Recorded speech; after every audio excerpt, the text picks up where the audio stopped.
Allah yang setia, Shalom Bapak Ibu yang semuanya. membukakan Shalom. Semangat BW. Apa semangat BW kita? Jangan kasih kendor. Iya, itu dia Bapak Ibu yang terkasih. Yuk kita tepuk tangan sama-sama dalam hadirat Tuhan. Pagi Lusinas. Pagi.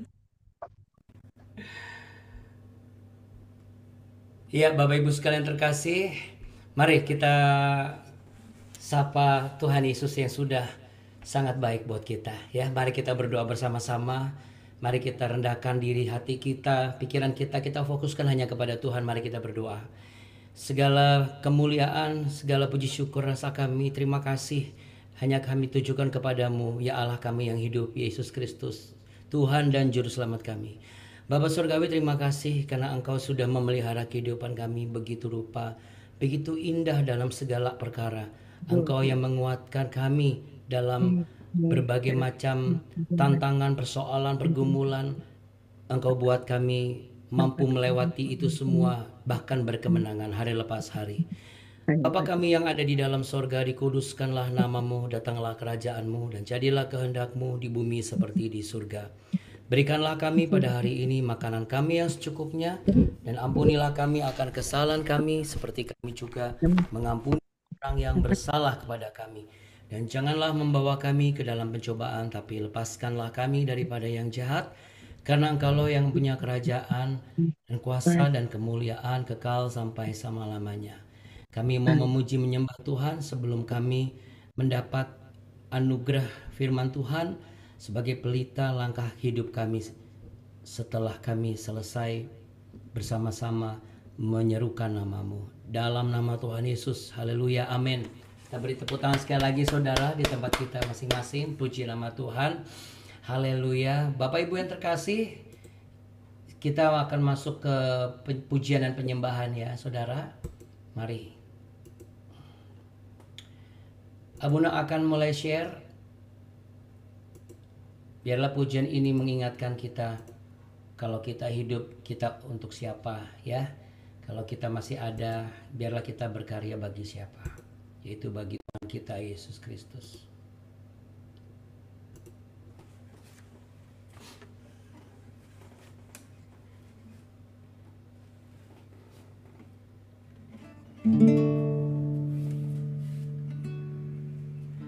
Yesus, kau kebenaran yang menyelamatkanku.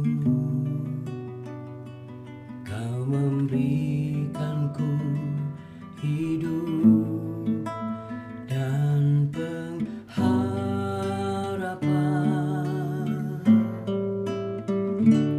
Ku ikut kehendakmu, ku perlu anugerahmu.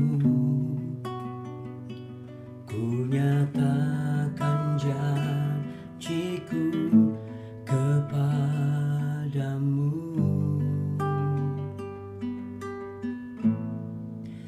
Kalau ku hidup bagimu, hatiku tetap menyembahmu.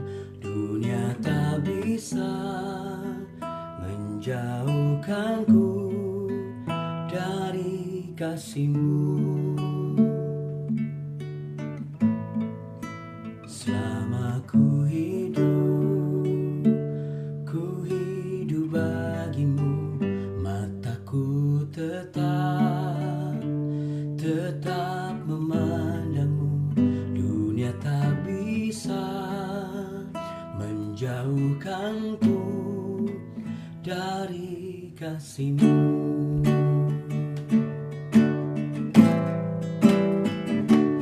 Yesus, kau kebenaran yang menyelamatkanku.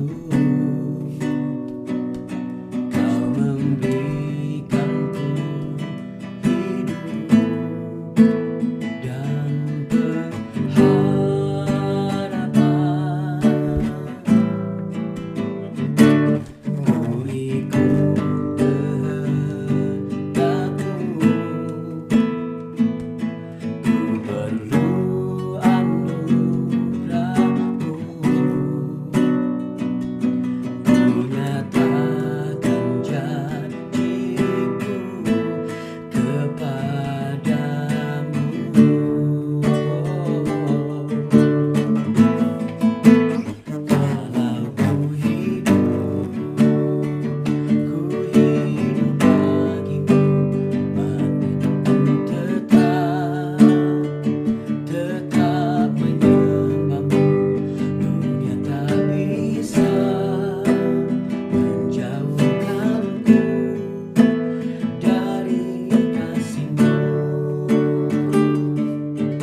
hatiku tetap menyembahmu. Dunia tak bisa menjauhkanku dari kasih-Mu. Oh, oh, selama ku hidup bagimu. Mataku tetap memandangmu. Dunia tak bisa menjauhkanku dari kasih-Mu.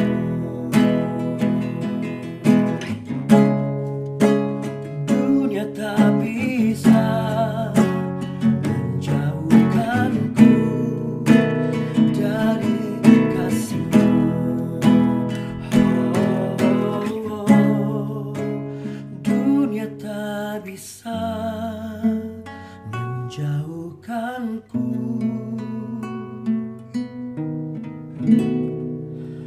dari kasih-Mu.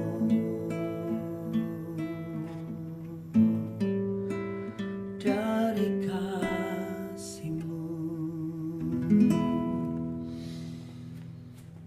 Yang mau tetap berintegritas dalam kasih Tuhan Yesus, sama-sama katakan amin. Tepuk tangan, katakan yes 3 kali yuk. 1, 2, 3. Yes, yes, yes. Haleluya, puji Tuhan. Ya. Baik Bapak Ibu, saudara sekalian terkasih yang mengasihi Tuhan Yesus Kristus. Suara Abuna cukup jelas ya. Kalau jelas boleh kasih jempol. Mantap, puji Tuhan ya. Haleluya. Terima kasih Tuhan Yesus. Baik, Bapak Ibu saudara sekalian, langsung kita masuk ke perikop yang perikop lagi. Pembacaan yang baru ya, masih di perikopnya masih sama, tapi sekarang ayatnya sudah bertambah. Kita masuk di 2 Tawarikh pasal 29 ayat yang ke-12. Yuk, mari kita mulai.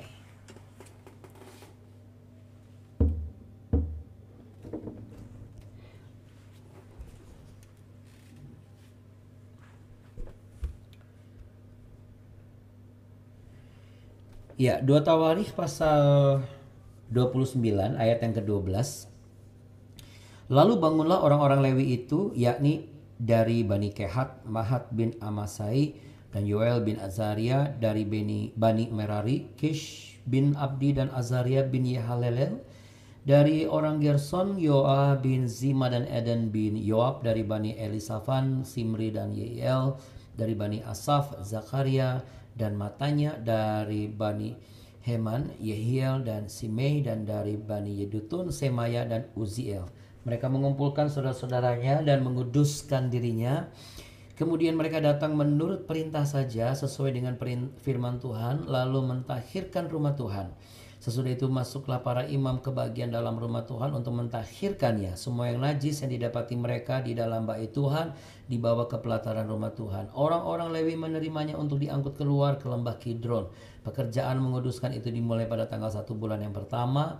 Pada hari ke-8 bulan itu mereka sampai ke balai rumah Tuhan dan menguduskan seluruh rumah Tuhan dalam 8 hari. Mereka selesai pada hari ke-16 bulan pertama. Lalu masuklah mereka menghadap Raja Hizkia dan berkata, kami telah mentahirkan seluruh rumah Tuhan, juga mesbah korban bakaran dengan segala perkakasnya dan meja roti sajian dengan segala perkakasnya, dan segala perkakas yang dibuang Raja Ahaz ketika ia berubah setia pada masa pemerintahannya. Telah kami sediakan dan kami kuduskan. Sekarang semuanya itu ada di depan mesbah Tuhan. Maka pada pagi-pagi Raja Hizkia mengumpulkan pemimpin-pemimpin kota dan pergi ke rumah Tuhan. Mereka membawa 7 ekor lembu jantan, 7 ekor domba jantan, 7 ekor domba muda, dan 7 ekor kambing jantan sebagai korban penghapusan dosa untuk keluarga raja, untuk tempat kudus, dan untuk Yehuda. Ia memerintahkan anak-anak Harun, yakni para imam, untuk mempersembahkannya di atas mesbah Tuhan. Lalu mereka menyembelih lembu itu, para imam menerima darahnya dan menyiramkannya pada mesbah. Kemudian mereka menyembelih domba-domba jantan dan menyiramkan darahnya pada mesbah Sesudah itu mereka menyembelih domba-domba muda dan menyiramkan darahnya pada mezbah. Selanjutnya mereka membawa kambing-kambing jantan yang akan menjadi korban penghapus dosa ke hadapan raja dan jemaah.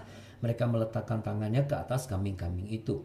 Dan para imam menyembelihnya dan mempersembahkan darahnya di atas mezbah sebagai korban penghapus dosa untuk mengadakan pendamaian bagi seluruh Israel. Sebab raja telah memerintahkan untuk mempersembahkan korban bakaran dan korban penghapus dosa itu bagi seluruh Israel. Ia menempatkan orang-orang Lewi di rumah Tuhan dengan ceracap, gambus, dan kecapi sesuai dengan perintah Daud dan Gad, pelihat raja, dan Nabi Nathan, karena dari Tuhanlah perintah itu dengan perantaraan nabi-nabinya. Maka berdirilah orang-orang Lewi dengan alat-alat musik Daud, demikian pula para imam dengan nafiri. Lalu Hizkia memerintahkan untuk mempersembahkan korban bakaran di atas mezbah. Pada saat persembahan korban bakaran mulailah pula dinyanyikan nyanyian bagi Tuhan dan dibunyikan nafiri dengan iringan alat-alat musik Daud Raja Israel. Seluruh jemaah sujud menyembah sementara nyanyian dinyanyikan dan nafiri dibunyikan. Semuanya itu berlangsung sampai korban bakaran habis terbakar.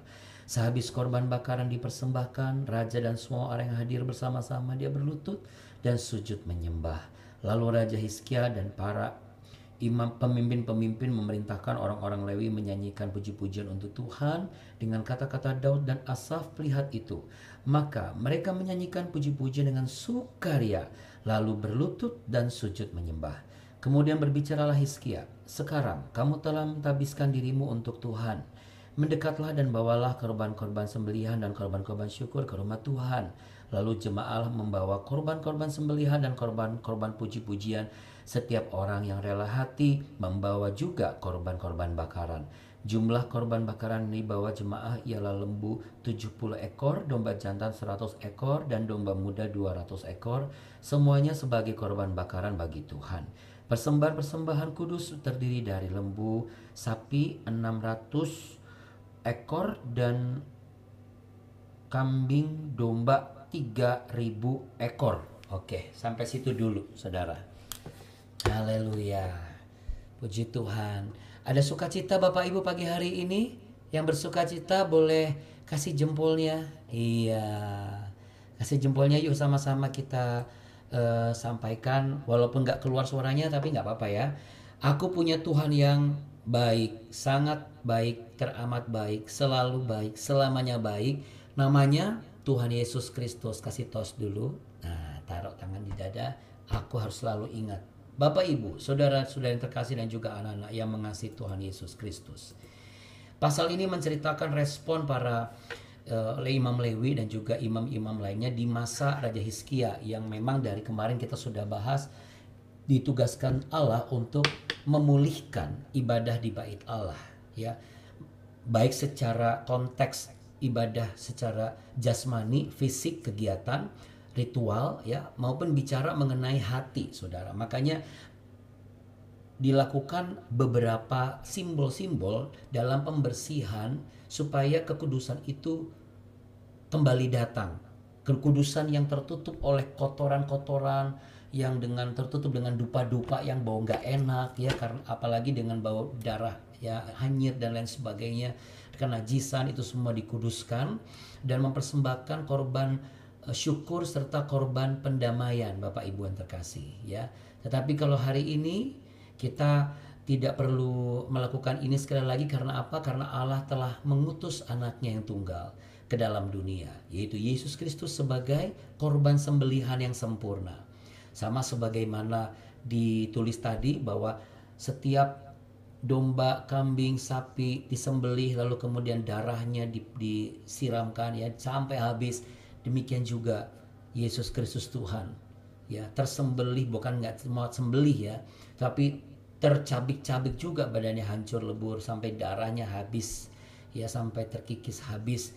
Itu untuk membasuh dosa saudara dan saya, ya. Boleh sama-sama katakan terima kasih Tuhan Yesus untuk penebusan dosa dan pendamaian di atas kayu salib.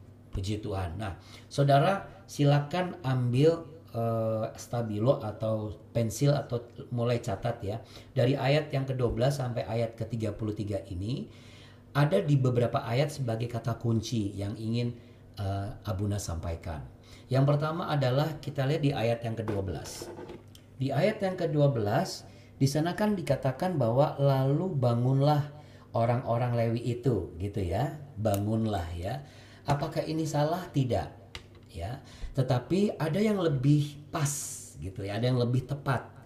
Kalau merujuk kepada penulisan teks bahasa Ibrani, itu ada satu istilah namanya vayakum. Vayakum.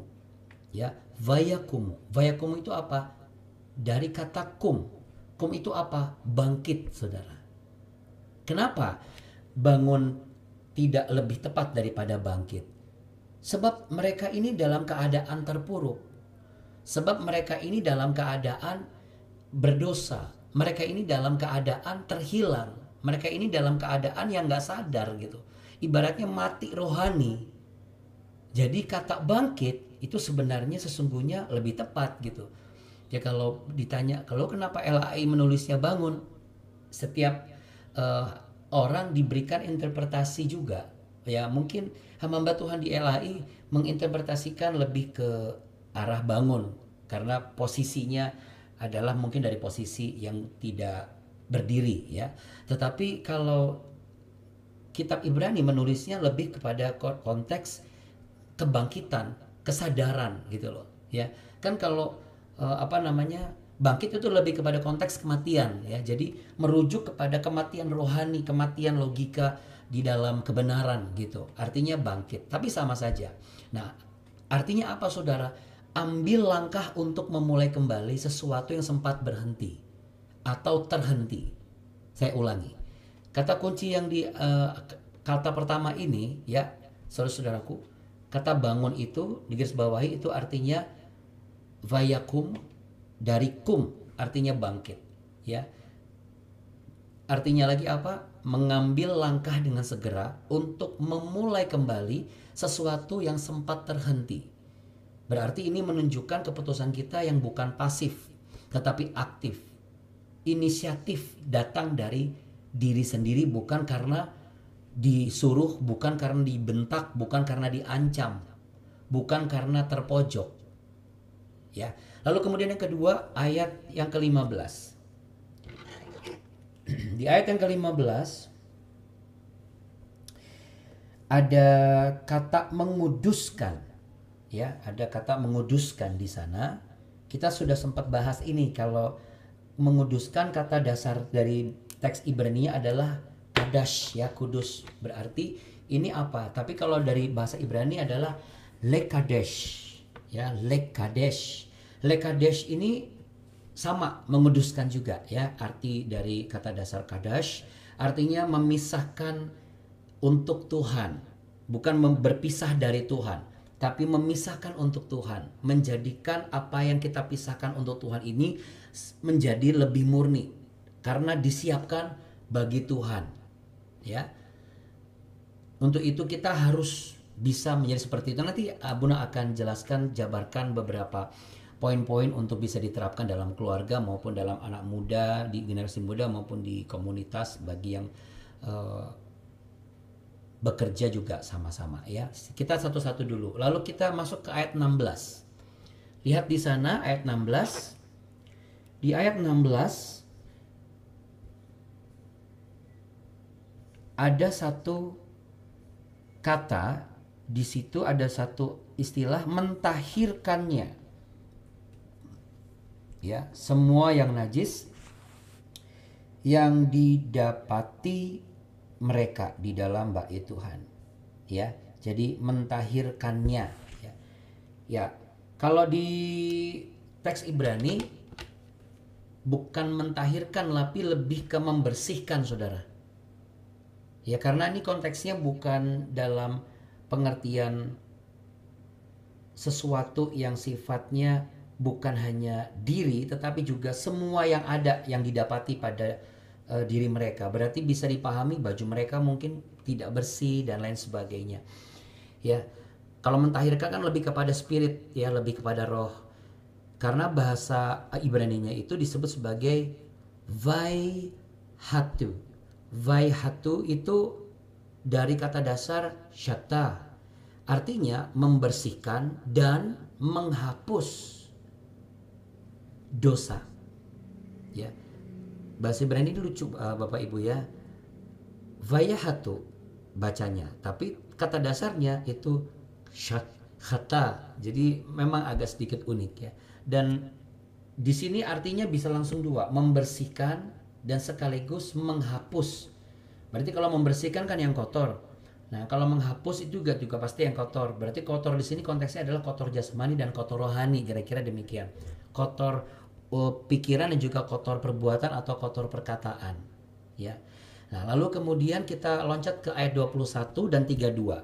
Di ayat 21 dan 32 ini menarik nih. Ayat 21 dan 32 di sana ditulis ya, ada korban penghapus dosa dan juga korban bakaran. Kalau di ayat 21 itu ada tulisan sebagai korban penghapus dosa untuk keluarga raja. Ya, ada kalimat di situ. Kalau di ayat 32 ada tulisan, istilahnya kuncinya adalah korban bakaran. Semuanya sebagai korban bakaran bagi Tuhan. Ya. Nah, ini disebut sebagai olah. Katakan olah. Olah ini adalah dari akar kata Allah, yang artinya apa? Naik. Jadi Bapak Ibu yang terkasih, seperti yang Abunda sampaikan minggu lalu, ketika kita mengorbankan waktu dan tenaga kita bagi Tuhan, kita ini sedang membawa korban bakaran. Lalu kemudian korban bakaran itu kita bakar dan menghasilkan asap yang membumbung naik ke atas sampai ke tata kasih karunia Tuhan. Jadi naik di sini, dan di sini melambangkan penyerahan total kepada Tuhan. Seluruhnya dibakar sebagai persembahan. Berarti apa saudara? Penting sekali dalam kehidupan kita sebagai orang Kristen. Kehidupan kita itu harus mengalami pembakaran lewat api Roh Kudus Tuhan. Dari ujung rambut sampai ujung kaki. Bukan dibakar sungguh-sungguh, nanti malah jadi Hanoman obong Bapak Ibu. Tapi di sini konteksnya adalah kita mengizinkan Roh Kudus itu mengerjakan seluruh dimensi kita. Ketika apa? Ketika kita berdoa, ketika kita memuji Tuhan, ketika kita mendengar firman Tuhan. Tidak boleh bercabang sambil melakukan ini, itu, dan lainnya. Emang kalau bercabang gimana Abuna? Contoh misalnya, Bapak Ibu, kecuali memang dalam konteks di jam ini ada kewajiban yang harus dilakukan ya. Misalnya ada kegiatan yang memang di jam ini adalah wajib engkau lakukan, tapi engkau rindu mendapat tuntunan firman Tuhan sebelum engkau sibuk karena setelah ini sama sekali tidak sanggup. Silakan sambil mengerjakan. Tapi saran saya adalah pastikan Anda benar-benar mengikuti. Karena kalau tidak, nanti itu tidak akan menjadi dupa yang harum. Itu tidak memberikan gambaran atau bukti bahwa kita tuh total mengikuti BW ini secara total, mengikuti ibadah secara total, memuji Tuhan secara total gitu. Ya, totalitas dalam kehadiran kita ketika kita menaikkan pujian, ketika kita berdoa, ketika kita membahas firman Tuhan itu dibutuhkan. Ya, itu Tuhan lihat, diperhitungkan gitu. Nah, ayat 31, ayat 33, di ayat 31, ayat 33, di ayat 31 ada korban-korban syukur dan juga korban sembelihan. Ya. Ayat 33 juga demikian. Ya, tapi kalau di situ disebut persembahan kudus. Kalau yang lebih lengkap di ayat 31, langsung dua-duanya disebut. Mendekatlah dan bawalah korban-korban sembelihan dan korban-korban syukur ke rumah Tuhan. Ini menunjukkan apa saudara dan anak-anakku? Menunjukkan persembahan sukarela atau persembahan yang didasari oleh rasa syukur. Kalau kita memberikan persembahan dengan sukarela dan rasa syukur, itulah tanda persekutuan kita dengan Allah. Jadi, kata-kata kunci tadi, itu bagian-bagian atau beberapa tahapan yang harus dilewati ketika kita benar-benar rindu mengalami pemulihan. Baik pemulihan dalam ibadah kita secara pribadi, berarti itu pemulihan relasi pribadi kita dengan Tuhan. Lalu pemulihan dengan keluarga kita, pemulihan atas pekerjaan kita, pemulihan atas kepintaran kita. Kok sekarang saya nggak pintar? Lihat konteksnya. Kalau di usia yang memang sudah di atas 65 tahun, 70 tahun, masih mampu bisa mencerna, itu udah dahsyat luar biasa, saudara. Ya, yang penting jangan pernah mengatakan mulut kita itu, kok saya bodoh, jadi bodoh banget ini sekarang. Jangan, saudara. Karena di dalam mulut kita ada kuasa. Dan sifat dari kuasa Yesus itu sifatnya aktif, produktif. Sama seperti Tuhan Yesus ketika mengatakan, tetapi kamu akan menerima kuasa jika Roh Kudus turun atasmu. Di dalam diri kita ini kan Roh Kudus. Ada Roh Kudus, ada Roh Allah. Karena hanya Roh Kuduslah yang memampukan kita untuk bisa bangun pagi, suka dengar firman Tuhan, mau untuk taat dengan firman Tuhan. Di luar Roh Kudus nggak bisa. Manusia nggak bisa mentaati dengan setaat-taatnya secara manusia. Kalau bukan karena kegerakan dan pergerakan dan dorongan dari Roh Kudus. Berarti di mulut kita ada kuasa. Jadi jangan pernah sesekali memperkatakan, ini emang dasar udah pikun. Atau misalnya, emang saya bego, kalau ujian nggak pernah dapat nilai bagus, terus juga kelihatan goblok. Misalnya ini saya cuma ambil contoh ya, ambil contoh. Kalau yang saya sampaikan ini ambil contoh dalam konteks bukan bahasa bercanda, karena kan kalau sekarang bahasa bercanda kita harus mau memahami bercandanya memang agak kasar gitu ya, bercandanya agak kasar gitu. Itu nggak apa-apa, tapi kalau misal itu nggak ada masalah. Tapi kalau mengutuki lah ibaratnya gitu, kita tuh terlalu sering mengutuki diri sendiri. Dari mana kita bisa pulih? Karena kita tidak kadas, saudara. Kita tidak kudus, ya. Kita tidak bisa membersihkan segala hal yang bisa mampu kita lakukan. Kita bisa menjaga kebersihan kita. Syata tadi. Karena harus ada olah dan zefah. Dengan hati bersyukur ya. Olah itu adalah mempersembahkan hidup, dedikasi kita sepenuhnya kepada Tuhan.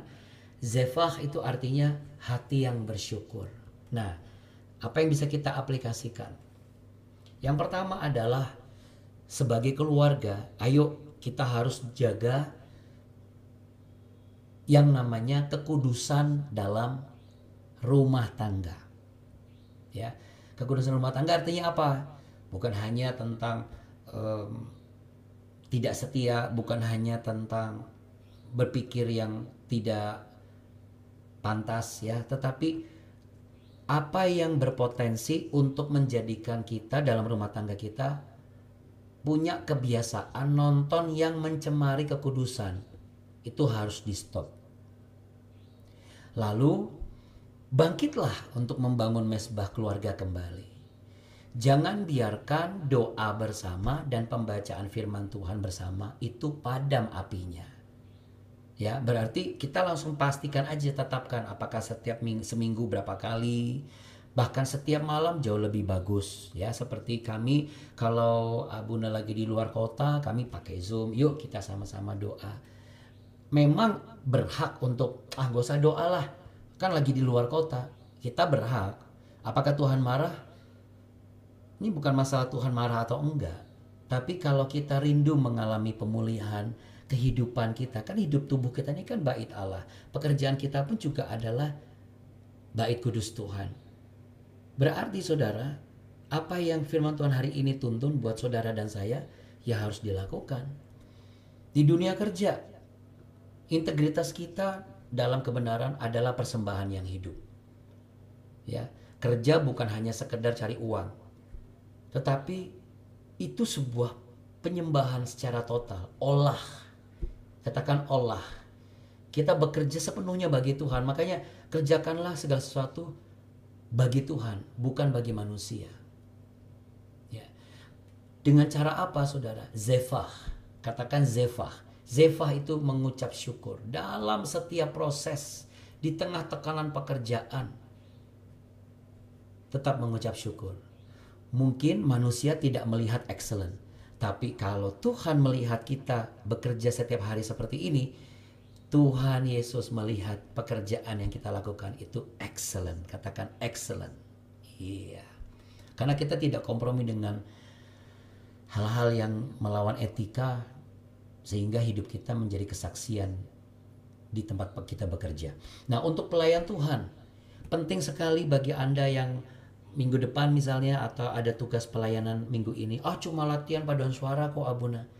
Tetapi paduan suara itu kalau tidak dimulai dari hati yang bersih, bagaimana kita bisa memberikan yang murni bagi Tuhan?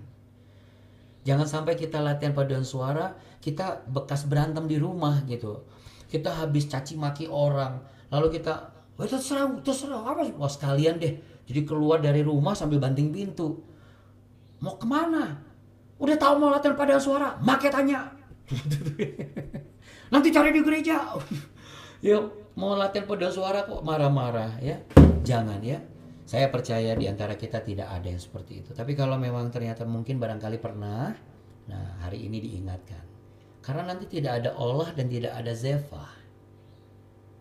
Dan untuk pelayan Tuhan, kalau nggak punya doa pribadi, bagaimana engkau bisa memberikan pelayananmu sebagai persembahan yang murni? Karena pelayanan itu bukan rutinitas Bapak Ibu dan juga anak-anakku. Pelayanan itu harus dari rasa syukur, bukan terpaksa. Dan memang keadaan yang menyudutkan, keadaan yang memusingkan, itu cara Tuhan menguji kita. Kita ini pelayanan memang mau yang enak dan ringan, atau kita mau menjawab tantangan. Logika kita mengatakan, aku gak sanggup Tuhan. Tapi disitulah Tuhan akan menyatakan bersama Tuhan, kita sanggup. Amin. Mari pejamkan mata, letakkan tangan di dada.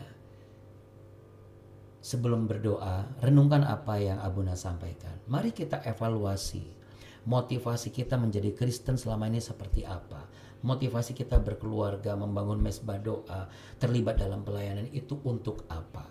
Jikalau apa yang disampaikan firman Tuhan hari ini, Roh Kudus meletakkan sesuatu dan menyadarkan engkau sesuatu, maka inilah kesempatan kita memperbaharui apa yang bisa kita perbaharui. Biarlah kita bagi keluarga bangkitkan mesbah doa kembali. Itu terjadi agar kadas kekudusan di rumah itu boleh ada. Mesbah penyembahan ada di dalam setiap rumah. Untuk anak-anak muda, beranilah keluar dari zona nyamanmu. Kuduskan hidupmu, jangan kompromi. Dunia kerja, bekerjalah dengan integritas, persembahkan sepenuhnya bagi Tuhan. Sama sebagaimana para pelayan Tuhan melayani dari hati, maka benar-benar persembahkan dari hati yang kudus, hati yang bersih, sehingga di dalam kehidupan kita boleh terjadi semua hal, semua kata kunci yang ada di dalam pembahasan kita kali ini. Kita mampu mempersembahkan sebagai persembahan yang hidup, yaitu olah dan hati yang penuh rasa syukur, yaitu zefah. Karena kekudusan atau kadas itu ada di dalam diri kita. Bapa Surgawi, terima kasih untuk firman-Mu hari ini. Terima kasih Roh Kudus. Terima kasih untuk mengingatkan kami kembali untuk kembali bangkit. Kembali berjuang, kembali menguduskan diri kami, membersihkan kami dari semua kegiatan dan perkataan yang buruk. Kami mau mempersembahkan hidup kami sepenuhnya kepadamu. Kami mau mempersembahkan hati kami, mata kami hanya untuk-Mu. Hamba berdoa untuk setiap keluarga agar mesbah doa keluarga kembali, menyala kembali bagi anak-anak muda. Berani hidup kudus, berani untuk tetap setia, dan bagi yang bekerja, pekerjaan mereka menjadi persembahan yang memuliakan Engkau ya Tuhan. Dan bagi para pelayan Tuhan, boleh belajar untuk melayani dengan hati yang murni, hati yang penuh rasa syukur, hati yang setia. Roh Kudus, tolong kami. Katakan, Roh Kudus, tolong aku. Tolong aku untuk tidak hanya mendengar apa yang Engkau sampaikan, tetapi melakukannya setiap hari. Dalam nama Tuhan Yesus Kristus yang siap menerima berkat dari Tuhan. Buka tangan saudara, terimalah berkat damai sejahtera cinta kasih setia Tuhan Yesus di dalam persekutuan kita dan kehidupan kita yang kudus dan berkenan bagi Tuhan. Maka berkat-berkat Allah tercurah untukmu. Tuhan memberkatimu berlimpah-limpah. Tuhan menyinarimu dengan wajahnya dan memberimu kasih karunia. Tuhan menghadapkan wajahnya kepadamu untuk memberimu damai sejahtera. Lakukanlah agar terjadi pemulihan. Dalam nama Tuhan Yesus, mari sama-sama katakan amin. Kita beri tepuk tangan yang meriah saudara. Haleluya. Terima kasih Bapak Ibu. Tuhan Yesus memberkati ya. Amin. Thank you, Bunda. Thank you. Terima kasih Bapak Ibu. Lambaikan tangan sama-sama, katakan jangan kasih kendor, buka kamera dan mikrofonnya 1 2 3. Jangan kasih kendor. Haleluya. Puji Tuhan. Makasih. Makasih ya Buna. Buni. Makasih. Bapak Ibu semuanya. Ya, Tuhan berkati. Tuhan berkati. Iya sama-sama Bu Vivi, Pak Jordi, Nathan bangun nggak? Makasih ya. Amin. Berkati. Tidur. Sama-sama Oh, Ibu. oke, Terima nggak kasih. apa-apa. Tuhan memberkati. Nanti kalau pas semoga nanti ada saatnya. Tapi wah hebat nih berarti Pak Jordi dan Bu Vivi sekalipun Nathan tidur, Ibu dan Pak Jordi tetap bangun. Ya luar biasa. Wah. Tetap setia. Salam buat Ivana. Bu Yani juga terima kasih banyak. Juga puji Tuhan Bu Mimi, bagaimana Pak Ogi, sudah sehat Bu? Sudah aman terkendali? Sudah ya, puji Tuhan ya. Baik Bapak Ibu sekalian terkasih, terima kasih banyak. Selamat bekerja, selamat beraktivitas. Anak-anakku yang mengasihi Tuhan Yesus Kristus, tetap semangat dan beri yang terbaik bagi hormat kemuliaan Tuhan. Haleluya, Tuhan berkati. Bapak Buna, Buni, Bapak Ibu Terima semuanya kasih ya. Bunda Buni. Terima kasih semua Bapak Ibu. Amin. Amin, amin. Dah, sampai jumpa besok. Bye.